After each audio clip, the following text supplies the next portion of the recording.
دوسری کتابوں کے لیے کہیں ایسی فضیلت نہیں ملتی۔ یہ تو میں دائرہ اسلام میں موجود میرے آقا صلی اللہ تعالیٰ علیہ وسلم کی بتائی ہوئی حدیثیں آپ کو پہلے بتا رہا ہوں، میں پھر دنیاوی معاملات میں بھی آؤں گا کہ قرآن کہاں کہاں ہماری رہنمائی کرتا ہے۔ پہلے تو ہم اپنے دائرے میں دیکھیں، ہم چھوڑے ہوئے ہیں نا اس کو۔ اقبال نے کہا تھا وہ زمانے میں معزز تھے مسلمان ہو کر، آج تم خار ہوئے ہو تاریک قرآن ہو کر، آج تم خار ہوئے ہو تاریک قرآن ہو کر، قرآن چھوڑ کر کے ہی ذلیل ہوئے ہیں، باقی اور کوئی وجہ نہیں ہے۔ اللہ تبارک و تعالیٰ نے جو مقدس چیز تمہارے لیے اتاری، پچھلی امتوں کو کبھی یہ چیز نہیں ملی، قرآن جیسی برکت کسی امت کو نہیں ملی جو امت مصطفیٰ صلی اللہ علیہ وسلم کو ملی۔ تورات آئی ہے، انجیل آئی ہے، زبور آئی ہے، سب کو معلوم ہے نا، آسمانی کتابیں آئی۔ جاؤ اے مسلمانوں ڈھونڈ کر کے لاؤ تورات کا ایک نسخہ جو موسیٰ علیہ السلام پر اترا تھا، ڈھونڈ کر کے لے آؤ انجیل کا ایک نسخہ کہ جو عیسیٰ علیہ السلام پر اترا تھا، زبور کا ایک نسخہ لے کر کے آؤ۔ آج وہ کتابیں ناپید ہیں، اور اگر ہیں تو اس میں اختلاف۔ خود عیسائیوں کے ہاں 4 قسم کی انجیلیں پائی جاتی ہیں، یہودیوں کے ہاں تورات اولڈ ٹیسٹمنٹ میں، یونان والوں کا الگ، فلاں جگہ کے الگ، جرمنی کے الگ، UK کے الگ، امریکہ کے الگ۔ جا کر کے دیکھو گے تو ان کے نسخوں میں الگ الگ تبدیلیاں ہیں۔ زبور نام کی جو کتاب تھی داؤد علیہ السلام پر، وہ کہاں ہے؟ اس کی کتنی آیتیں غائب، کسی کو نہیں پتا۔ لیکن دنیا میں اگر خالد ہمیشہ رہنے والی کوئی کتاب ہے تو قرآن مقدس ہے۔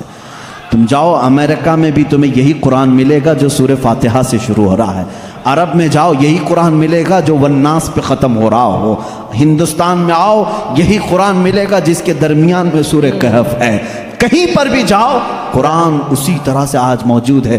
تمہیں ڈرنے کی ضرورت نہیں، اے مسلمانوں، قرآن کہیں ضائع نہیں ہوگا، کہیں ضائع نہیں ہوگا۔ آج کچھ لوگ یہ سوچتے ہیں کہ قرآن کو ہم مٹا دیں گے، خاک مٹا دیں گے، خاک مٹا دیں گے۔ تم جیسے بہت آئے، تمہارے سے بڑے بڑے بلکہ سڑے سڑے بھی آئے، قرآن کا کچھ نہیں کر سکے، اس لیے کہ اس کے حفاظت کی ذمہ داری خود اللہ نے لی ہے۔ قرآن میں خود فرماتا ہے اِنَّا نَحْنُ نَزَّلْنَا الذِّكْرَ وَإِنَّا لَهُ لَحَافِظُونَ، ہم نے ہی قرآن کو اتارا ہے اور ہم ہی اس کی حفاظت کرنے والے ہیں۔ اب اللہ کے ذمے میں ہے، اسی لیے قرآن کی حفاظت کا ذمہ امت کو نہیں دیا گیا، ورنہ یہی حال ہوتا جیسے پہلے کی امتوں نے کیا۔ عیسائی علماء کیا کرتے تھے؟ امیروں کے لیے الگ آیتیں بتاتے تھے، غریبوں کو الگ آیتیں بتاتے تھے، پیسہ لیتے تھے، آیتیں بدل دیتے تھے۔ اگر امت کے حوالے یہ قرآن بھی چھوڑ دیا جاتا تو دنیا دار زر خرید مولوی وہ قرآن کو بھی بیچ دیتے ہیں، حکومت کو راضی کرنے کے لیے آیتیں بدل دیتے ہیں، لیکن اللہ نے امت کے حوالے نہیں رکھا، خود اپنے حفظ و امان میں رکھا ہے۔ قرآن کو کوئی بدل نہیں سکتا، لا تبدیل لکلمات اللہ، رب تعالیٰ خود فرما رہا ہے اللہ کے ایک کلمے میں بھی تبدیلی نہیں۔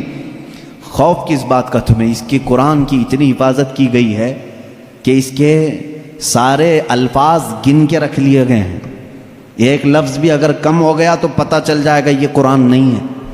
الفاظ تو دور کی بات ہے میرے عزیزوں، اس کی صورتیں محفوظ ہیں، 114 صورتیں ہیں، اس میں ایک کم بھی نہیں ہوگی، زیادہ بھی نہیں ہوگی، ہم یہ سب محفوظ ہیں۔ جو عالم ہوگا، جو حافظ ہوگا، کروڑوں کی تعداد میں علماء بھی ہیں، وہ سب کو معلوم ہے، یعنی قرآن کی یہ باتیں جاننے والے علماء کی بات کر رہا ہوں، سب کو معلوم ہے کہ قرآن میں 114 صورتیں ہیں، 540 رکوع ہیں۔ اتنا ہی نہیں بلکہ اس کے جو ہے حرف بھی گن لیے گئے، آیتیں بھی گن لی گئی ہیں، 6666 آیتیں ہیں، حروف بھی گنے گئے ہیں، زبر بھی گنے گئے ہیں، زیر بھی گنے گئے ہیں، بلکہ اس کے نقطے بھی گن کے رکھے گئے ہیں، کہیں ایک نقطہ بھی کم نہیں کر سکو گے۔ اس قرآن کی اتنی جو حفاظت ہے، آج میں آپ کو بتاؤں، کبھی کسی نان مسلم کے پاس جاؤ اور اگر وہ تم سے یہ سوال کرے تو مسلمان ہے، اسلام ہی سچا دھرم ہے، کیا تمہارے پاس پروف ہے اس چیز کا؟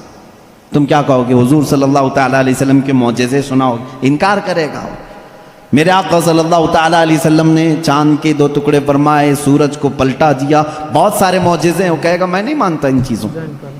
وہ اس زمانے میں تھے، میں کہاں دیکھا ہوں.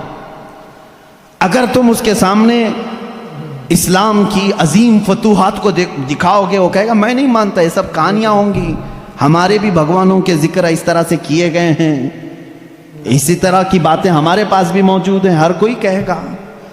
تمہارے پاس اگر اپنے حق ہونے کی کوئی علامت آج بھی موجود ہے تو صرف قرآن پاک ہے.